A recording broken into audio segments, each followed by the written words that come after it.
Alright. Here we are. Welcome back to inFAMOUS in the final part where we finally take this son of a bitch down. I don't know why he just started it like that. Just right out of the blue. Okay, I was half expecting him to be to just have the monologue in silence and the back and forth between these two. But whatever. We're going with this now. Time for the boss fight. Why did you fucking say something? Damn. Oh, Legon, we're so professional. Oh. And also, he's one of the few with an actual health bar. So it shows that he's an actually important boss. Yeah. He's the only boss that actually matters. I think this is also one of the only boss fights that's an actually fun boss fight, if I remember correctly. Because he actually feels like a character that's on your level. For reasons that are... You'll find out. Yeah, reasons that are relevant. You'll find out Faker. Faker. You're not even good enough to be my fake. I'll make you eat those words. I know, you know the sad thing is I was gonna joke, like, I always joke about you cutting me off, but it's like, that's the one joke that's like appropriate to cut me off on, because of the sound pacing, or the sound direction of that game. Aw, man, So the shockwave killed me. Oh boy, I have a feeling I'm probably gonna die a few times here, because, actually, yeah, no, I still can't upgrade my default weapon, because that's most of what I use here. And it doesn't even matter, because we came so far to lose it all. Tried so hard and got so far. Not so far. And we didn't even get the final upgrade, so this LP is invalid. Way to go. Yeah, that'll probably happen in the filler parts or something. When it's not even needed, to be fair. I think his health actually does kind of save. Whoa. Oof. Whoa, is that... What? I think that's okay, actually... I think that's done something that thing. happens once you get too far out of the specified arena. Because I've had that happen. That looks... still looks super janky how he was just tripping over everything, including the sky, or the air itself.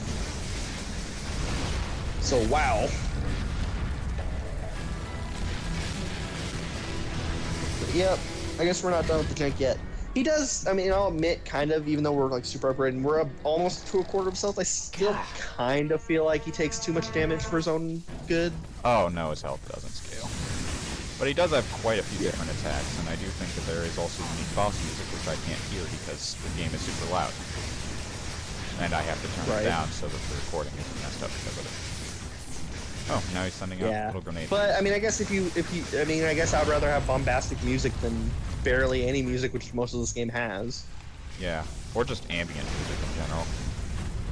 Yeah, which is fine, but I feel like a game, I don't know, I don't even remember if the second game or Second Son has a better soundtrack. The Second like, Son definitely has way more music and way better music. Well, I guess actually I wouldn't say better, but more. Well, I wouldn't, okay, but what I was trying to get at was, like, I can understand Second Son having more of a music appeal, because it's a punk rock, it's like a punk aesthetic. Like, they try to go for, like, a rebellious punk teen aesthetic. So, I can understand that game having better, or even just a soundtrack in general. Because it's what they're going for. The full whereas this game, it doesn't really matter. The full inFAMOUS Second Son soundtrack actually has, like, about 30 songs. Yeah, which is kind of... And this one only has 20. Yeah. Well, this one's also, like, I guarantee you probably half or over half of that is just, like, little tunes or little menu jingles or whatever. Stuff that doesn't matter. But... And I get that it's not the point to have a good soundtrack, but at the same time, it's like, Sly Cooper has a pretty memorable sound design.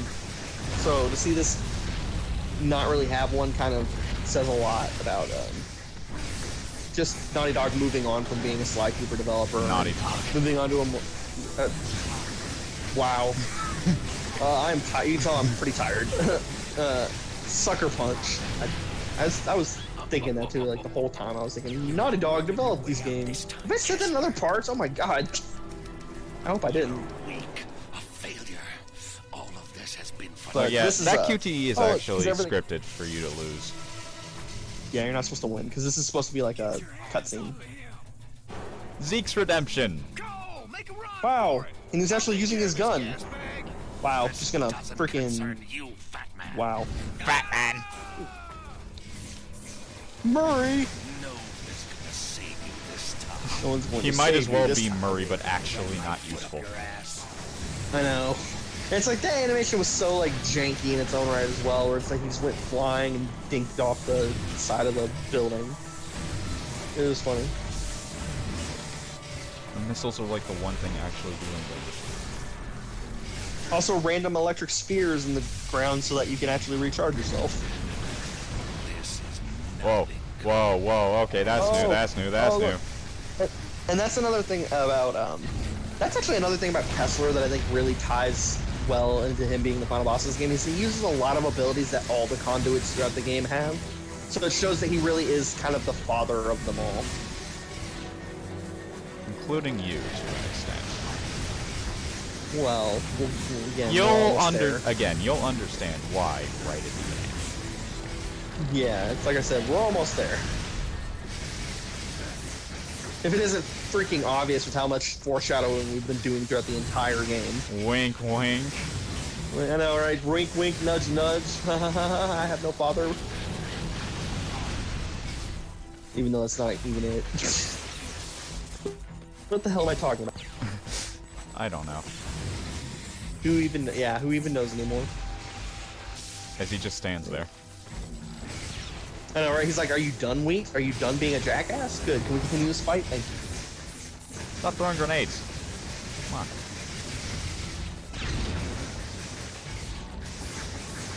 Do something interesting. It's like that meme with the guy, the stick figure who pokes something with a stick. Come on, do something. And the missiles are the biggest thing that Train has held, actually, right now. Yeah, I mean, it is, like, it's the most consistent. Because I remember I tried to use the Lightning Storm on this fight, and it was just impossible. Like, it's just something you don't want to do. He moves way You're never too gonna fast. hit him. Yeah, he moves way too fast. Which, again, you know what? Like, I love bosses in video games in general, action games, especially that have his little zippy power. Like, you know, for example, Devil May Cry. Any Virgil boss in the Devil May Cry game is probably one of my favorite bosses in that game. Because it's just so high octane and fun to keep up with him. Even though I know as I get older, it's probably not going to be as fun at a certain age. Oh, But yeah. still. Later on in life, it definitely will. Yeah, because you lose your motor functions Reaction over time time. and stuff. Yeah, but as you know, even at the ages we're at now, it's like I think high octane boss is right up my alley. Yeah, and I don't blame that. Because this is really fun, though. Yeah, it's like I said, it's like that's why I remember this. As much as we said, a game should not be memorable for What being did he just not drain as from them? a game should not be as memorable for being repetitive. I agree with that in a sense, but like this is also a genuinely fun designed boss that I think. Yeah.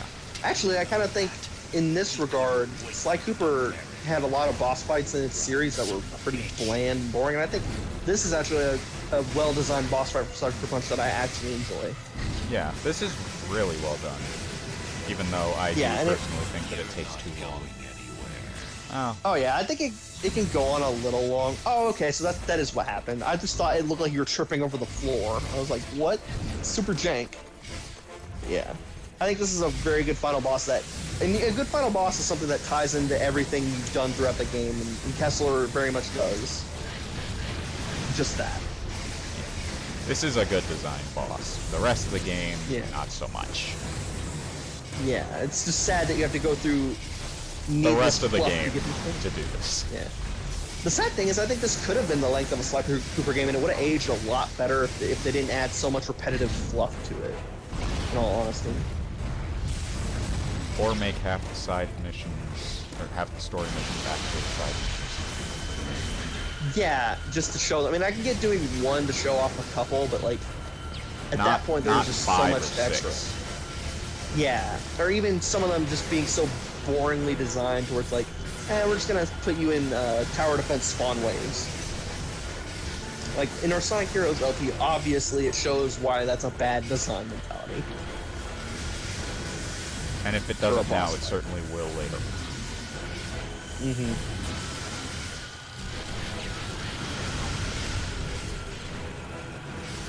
because we're gonna have to play through that game 4 times. We're showing off the true ending. And if you don't know Sonic Heroes, you have to play through the game 4 times in order to get Then the you're true not ending. a Sonic hero. Because we're Sonic Heroes! And Die, you're drone. suffering for your entertainment. Wow. Says leg on the government conspiracy theorist over here. Die, you drones. Actually, I didn't realize that the shockwave was a pretty good way to get rid of those. Yeah, I actually didn't realize that until right now, when I just randomly hit Shockwave. The sad thing about this Kessler boss fight, though, is I think a good rivalry boss fight like this is good if you can do some of the things that, because like I've mentioned Virgil in Devil May Cry. I mean, he does do like a Shockwave attack. Well, okay, but I'm still not done with my point. Should be more of it, yeah. Well, Okay, yeah, go ahead and make your point. well, I'll tell you later, but, yeah, I think that, like, Virgil was my example for Devil May Cry, and it's like, in that series, even though their movesets are not the same, they have a very similar concept of combat. Yeah, they have a very similar fighting style, because they both are sword users, and they both use various weaponry, like guns or swords, summon swords. And I feel like with Kessler and Cole here, Cole can't do even barely any of the stuff Kessler can do, unless it's a quick time event. And Kessler can just do all this wild, crazy shit that Cole will never be able to do. Yeah, which is actually odd considering the twist that we're about to see. Assuming you didn't already figure it out because of how much we've been foreshadowing. Yeah, and it's a very good, like, leaning point where it's like, you're absolutely right. I'm surprised that Cole doesn't slowly learn half the stuff that Kessler can do, considering this twist. And even though it's kind of obvious right in that one shot what it is. Yeah, really obvious in that one shot specifically, but it's already showing you the twist. After he literally said sorry to Trish. The Beast. Yeah, I saw the his nemesis, the Beast. The Beast is... Kessler could have used his powers, said he fled But with he his ran family, away. Like a pussy. Yeah. Also, this is the tie into 2 because this is the villain that we're probably going to fight in 2. The Beast. Yeah. And then Kessler's family died, and he used one of the powers that he got that Cole will never get because he didn't get to have anything outside of Kessler. Time travel, suddenly out of nowhere. Yeah. It's a good thing that this doesn't ever get used again. I know, it's almost like he could, well, I mean, it's like he could have done the Jotaro Dio thing where it's like, how do you learn how to do time travel? I just did. I saw it and I did it. I do it because I can. I do it. Right, and it's like, that's my favorite thing. But here's the twist, is that Kessler is Cole from the future. Yeah. A Went bad back future. in time and basically fast forwarded the first Sons so that Cole could be given superpowers faster and So that he save could the take on city the from the Beast. Beast. Yeah, which, you know, considering you killed Trish anyway, it's like you kind of... What was your goals here? Some of the things that Kessler has done kind of... I mean, I know it's like you wanted to make him strong and ruthless, but at the same time, I just don't You're think... already doing a bunch of evil acts to do so is it really worth it? Yeah, and it's like at the same time, you're not really giving him more powers, you're just making him kind of pissed off. And he's... And as we'll see in 2, it's like he already was going to be strong enough to fight the Beast anyway. To an extent, but at the same time, it's we'll get there. Yeah. That's gonna be a discussion for inFAMOUS 2 when we get there soon enough. And the sad thing about this ending is, like, it is a decently conclusive ending, but at the same time, it's very much a sequel bait for a game that's, we agree, is much better than this one, so it's like... Which also watch an never LP or actually initially reveals this twist. And we actually, and now that we're done with the game, we get an awesome credit song that I absolutely love, Silent Melody. I cannot get enough of this song. I love it. And the sad thing is, I can't hear this because the game audio on my end is... Okay, muted. I'll link it to you. Thank you. Well, okay, but thank you. Yeah. This is actually a good credits. Like, this credit scene is good. But, like, I'm mixed on the ending because I think the final boss is really, really good, and, I think, the ending, even the twist, is kind of like, okay, I get it. Like, that makes sense. That was cool. But the saddest thing too is like, it is just this like, hey, play the second game for the true ending of this duology of story. Almost a duology. Because if as the standalone, this is okay. It's nothing great. It is absolutely nothing great. Yeah, well, it's like what I'm trying to get at is, what am I trying to get at? Overall, as a game, it has certain down points. Yeah, like I would say that in terms of low points for the game, it's the midsection and the beginning.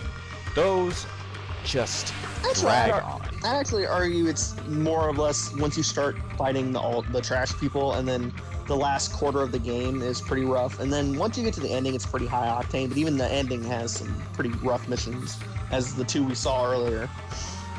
Yeah, and even then, I'd say that the only great missions in the ending are the final mission and the second to last mission, and even then, not all of it, just half of it.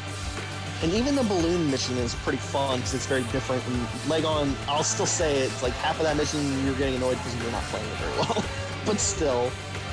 I'll take that because I know I was doing way worse on it the first time than I was this time. Because this was definitely fun. Yeah. And I think, it's the saddest thing is I think if Sucker Punch really took extra help from Sony, they could have really refined these rough edges, even though we would get another game that would do that anyway. It's kind of sad that this game has turned into a, hey, maybe watch the cutscenes on YouTube to get context to go play the second one, which is a much better game. Yeah. And all this, actually, when I was younger and only knew about Second Son, because that was the game that actually introduced me to Infamous, was, Second Son. Yeah, Second Son introduced me, and then I went on YouTube once, and it's like, Infamous, all cutscenes, wait, this isn't Infamous Second Son, what is this? And then I watched it. And that's why I say it's kind of a duology, because it's like, I don't know. And also, my point with that is that all the story was an hour and a half. Yeah. Which is crazy, because, like, it's crazy that cutscenes are only an hour and a half, and this game is, like, nearly double digits in the hours. But it's because of all that repetitive. Like, if Sucker Punch didn't try to overachieve in this game, if they didn't try to make it longer than it should have been. Yeah. Well, kind of, because like I think it should have been a decent length. But I think this is a lot longer than it should have been. Can I fucking talk? Fine. Jeez. Yeah. Well, it's cutting in. Okay. I'll try and shut up. Okay, thank you. I know you're hyped, but my point is that I think if they would have cut half, like, and it's the point, to be fair to you, it's a point you brought up. If they cut half the repetitive missions and made it half of the missions not lead into side missions just to be tutorials for side missions, I think if they made the story missions entirely unique, I think it would have been a lot more of a smooth adventure and we wouldn't have been getting as tired of it as we did towards the end. Yeah, and that will be fixed in Infamous 2, to be fair, but... Oh. Yes. This is the hero monologue at the end. In bright sunny skies, which you can't change, unfortunately. And the town still looks like trash. Of course. There's no going back. And Cole's basically saying, I'm gonna be a hero, but what's gonna happen... The people around here. Oh, no, that's not that part yet. How long will that last? Yes. What's going to happen what's going to happen when they want me there and I'm not there? I also can't trust anyone because Moya's still out there. And well, to be fair with Moya, I don't think that ever really gets that resolved in the second game, but still. It doesn't. It gets resolved in the tie-in comic for Infamous 1. I know, which is kind of shitty because it's like I really don't like that about certain games or franchises where it's like these tie-in comics will tie everything together, but it's like I want to play the game, I don't want to read. Yeah. But yeah. Congratulations, you have beaten Infamous. Feel free to roam Empire City, collect blast shards, complete any outstanding missions, or try for more trophies. But I have the platinum. There are more side quests and powers to be had for playing the opposite karma. Yeah, it's like no, but it's like. Also good on Infamous for having a very short credit sequence, even though it didn't give us a lot of time to give our final thoughts. Yeah, I can still show off what happens when you decide to go evil at the end with that. While we're giving our final thoughts, yeah. Yeah. So I do. Go ahead. You go first. no, you go ahead. You were saying something. I'm thinking about what I'm gonna say. Okay, well, I will say that I do think that this is certainly quite the game that is not really aged. Like, the biggest problem with this game, in my opinion, is its age. It has not aged well. I mean, the pacing, yeah, it could be better, but at the same time, it's like, there are certainly other games that have worse pacing, but probably better gameplay and other things. So that's certainly an advantage for them.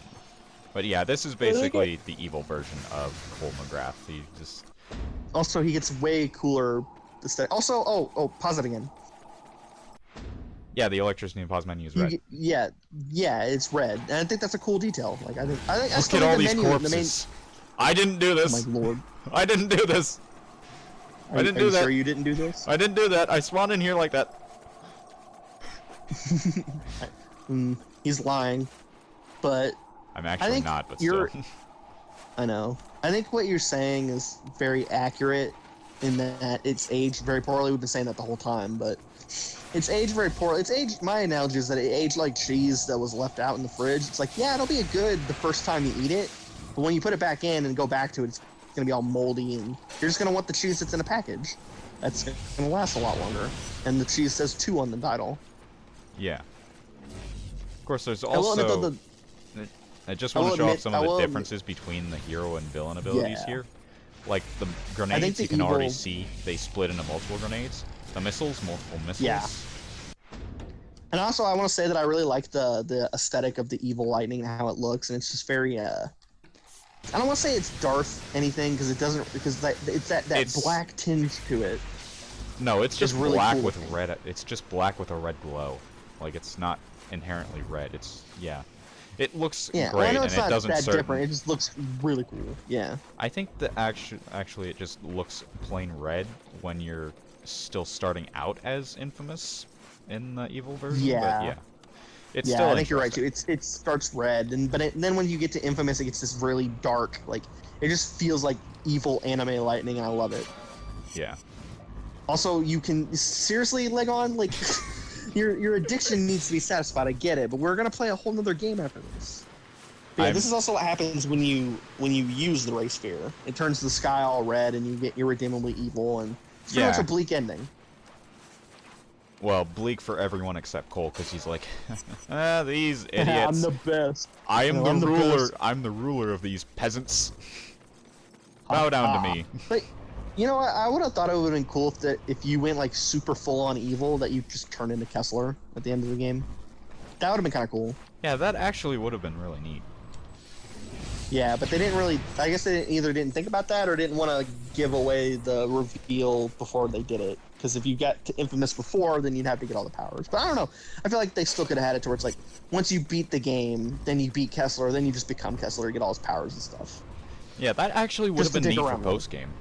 Like, just getting Kessler's abilities that you saw in the boss. It would have been a neat reward for doing an evil playthrough, which would have justified doing one because you get a cool reward for it. But I don't actually think there's a problem with both of this game. Huh? Go ahead. The good story, I think, is way better for story reasons. But, yeah. Yeah, and it's like, well, the reward for doing the good story is that most of the time you're going to get the canon ending. But I think that's the problem with inFAMOUS 1 and 2. I don't know about Second Son, but you don't really get a reward for doing the evil playthrough and getting the evil ending. You don't really get a reward for that, other than maybe like 2 blast cores, which doesn't matter at that point. Yeah, which I don't have all my blast cores maxed on this save file, so I might as well just go ahead and try for that to maybe show that off. If not, I'll just put a picture here. Yeah. Can you show off also the lightning storm as the evil? Oh yeah, let me get to the top of the tower first so it looks even better.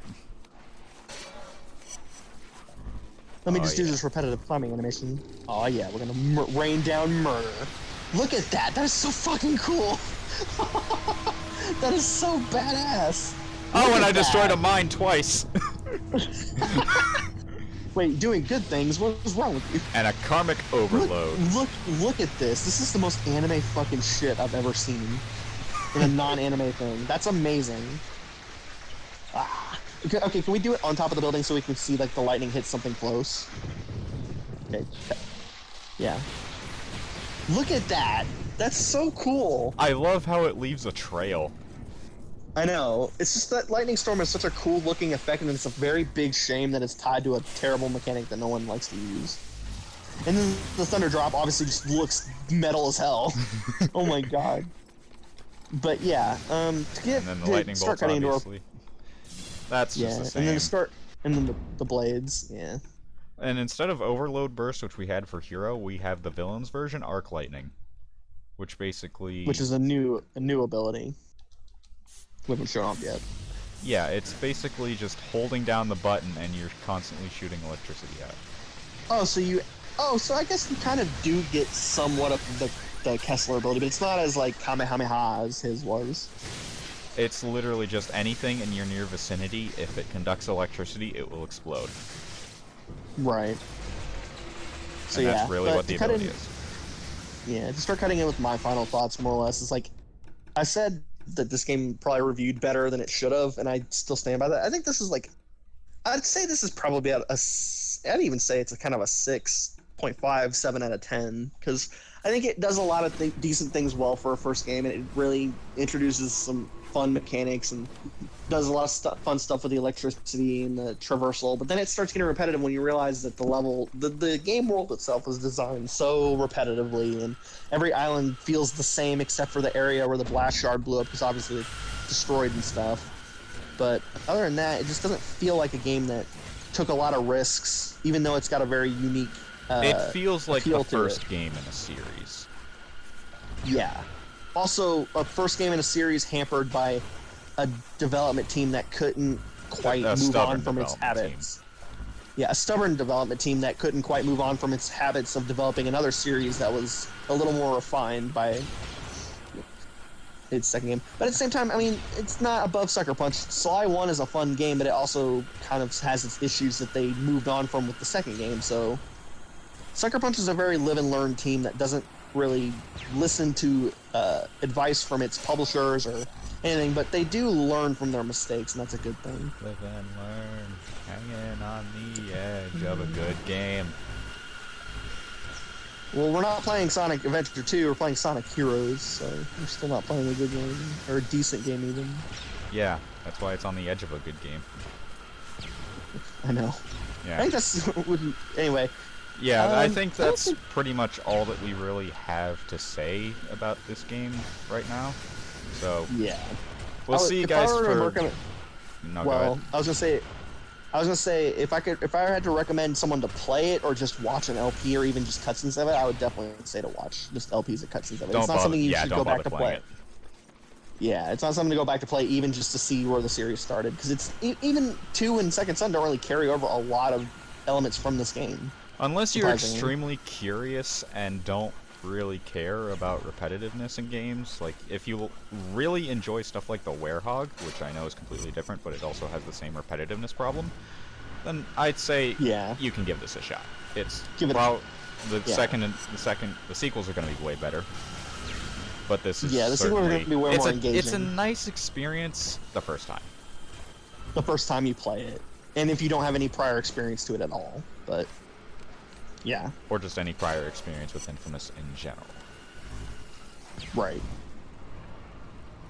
Anyway, I think that's pretty much wrapped up, like you said, our points of what we could be saying about this game. It's not a great game, but it's certainly it's not great, but it's not terrible. It works when sometimes it shouldn't. Yeah, it's definitely, I don't want to say, it's kind of even a mediocre game that starts and ends very well, but the meat of the game is pretty, it feels very artificial of a game. Yeah. It's very raw. It's kind of undercooked in that regard. Oh, undercooked. So, yeah, that's definitely a better... That's a good... Yeah, it's definitely an undercooked game that has some char on it, but you're not really going to want to bite into this.